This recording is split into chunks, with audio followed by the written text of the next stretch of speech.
I don't know if you can think of a people who were more held back, more deprived, more sabotaged than African Americans. You took everything away from them and took them away from everything. They started in your country at less than zero, literally regarded and treated as subhuman, not allowed to learn to read or write or anything for hundreds of years.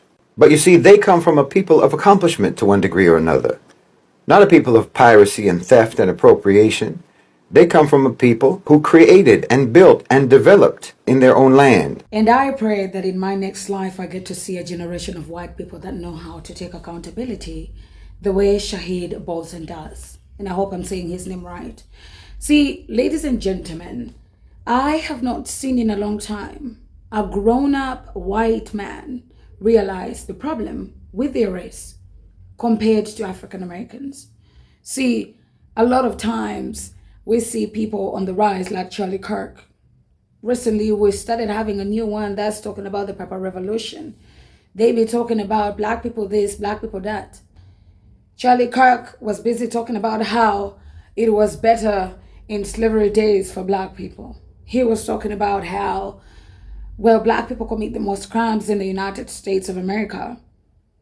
And we have now a new MAGA boy, a new wannabe Charlie Kirk talking about black people need to forget the problems that they experienced during Jim Crow, the racism in the country right now. Whatever DJT is doing to them, they need to forget it, you know, and just think about like joining us MAGA that feel disappointed by DJT. We get a lot of those. You barely see the people that actually take accountability. You barely see the people that wake up to their own and say, "Who did this? We need to face it."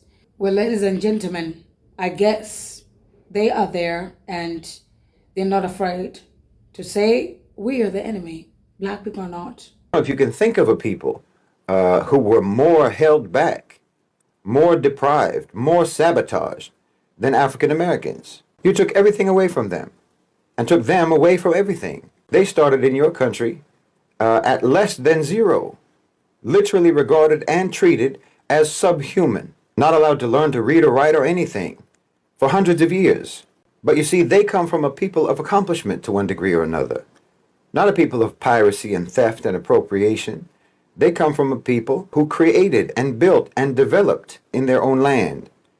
And even though you did everything that you could possibly do to suppress them, to hold them down, to hold them back, and you're still doing that until today, nevertheless, I don't think anyone can dispute the fact that African Americans have become a global cultural superpower. Culturally, they're a superpower. Whatever cultural soft power that America has in the global South, it's African American. Blacks commit more crimes than whites do. Okay, well, first of all, what he means by blacks commit more crimes is, in fact, that African Americans are more often convicted of committing crimes in the United States than any other racial demographic, which is very different from what he said.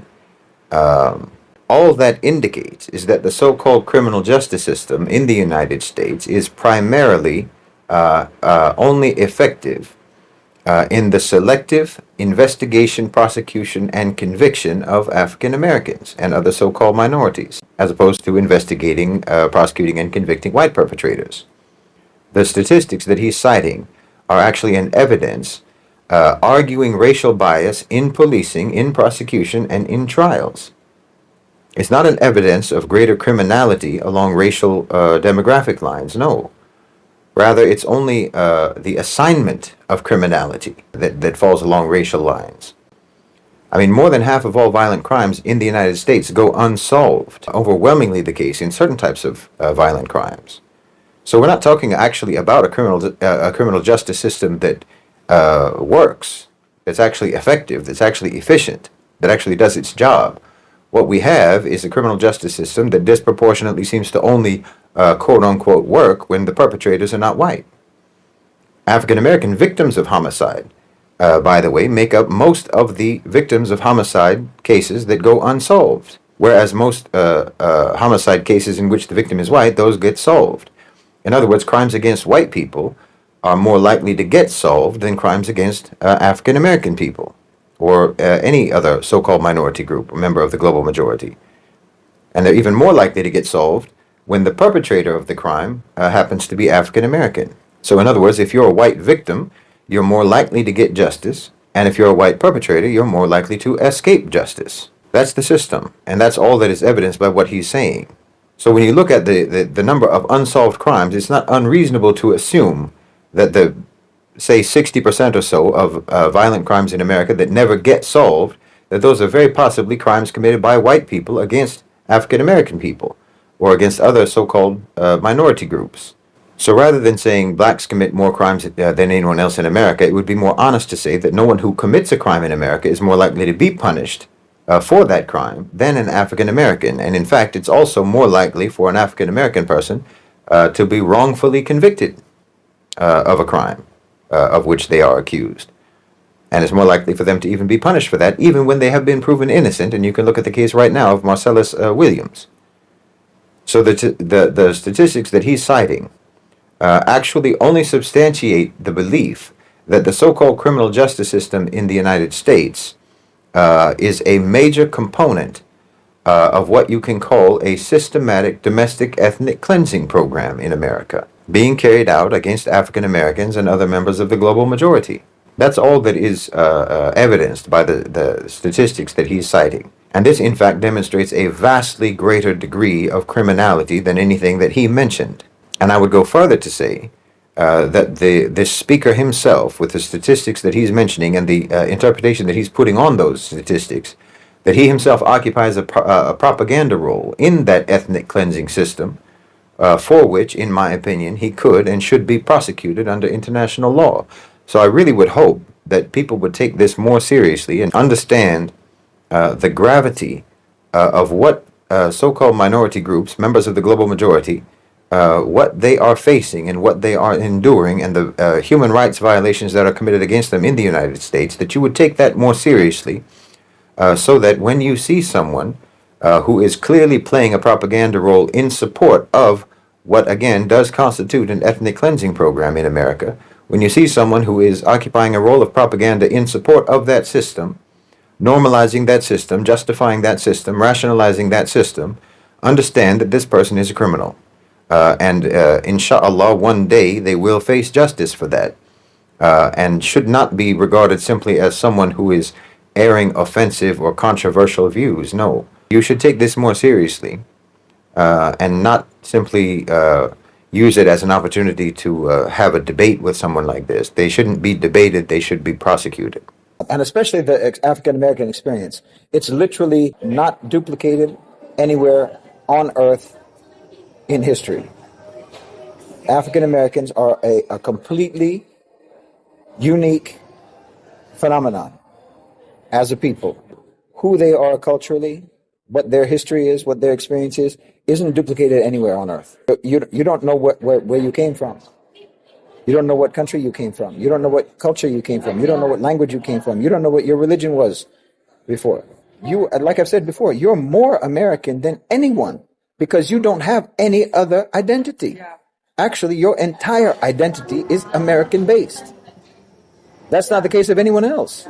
I'm Irish American. I'm German American. I'm Italian American. I'm Jewish American. I'm this or that, the other. You can say African American, but you don't know anything about Africa. You don't even know which part of Africa. Africans don't call themselves that because I know my tribe. I have my language. I have my region, my country, my whatever. Like me saying European American. I'm not European. I'm specifically Irish and German. But you can't say that. You are American. You're the original Americans. You know? Everyone else is immigrants. You can't even be called immigrants. Yeah. You know? You're originally American, and your culture is as close to being the indigenous culture of America as there can be without you being the indigenous people. You know? You're the indigenous people of the entity called America, called the United States of America. Everything else came from elsewhere. Your culture is the only one that came from right there because you were cut off from everything else. You know, there's nobody else like that. There's nobody else like that in the world. There's no other culture like that in the world. Just bring up colonization, bring up slavery, bring up exploitation and violence, and suddenly they'll abandon their exceptionalism. You know, They'll say, oh, everybody did that. Suddenly they're not unique. You talk about their crimes, then they're not unique. They want to make their evil banal. They want to pretend that every civilization acted the same way that they do. And that every civilization will always act the same way that they do. So they trivialize and minimize their evil as commonplace. And the irony is that then they say that the genuinely unique thing about them is their virtuousness and their respect for human rights and justice and fairness and all that. The same person who just shrugged off colonization, who just shrugged off slavery and violent subjugation. But of course they've got it backwards. The violence and the domination and the cruelty are absolutely the most unique and the most distinguishing features of their so-called civilization. And their virtues are actually their mediocrities. They haven't innovated or advanced in values or principles or ethics at all. They haven't improved in these fields whatsoever, certainly not upon previous civilizations. Not talking about a stupid purple revolution calling black people to come and kiss your behind when you ain't doing nothing for them. By the way, black people are sick and tired of being sick and tired. And I guess that's something white people need to know. And in case they don't know, they need to get it straight in their heads. Until you say your ass down and take accountability, stop talking about stupid purple revolutions, because black people are not buying that nonsense. Talking about we need to unite and leave racism behind. Do you understand you wake up as a white man safe in the United States of Israel because you're white and the black person can't? Do you know as a white man you get a pew-pew and pew-pew a black person and you don't even go to jail, but a black person yells at someone and they go to jail? Cut us some slack.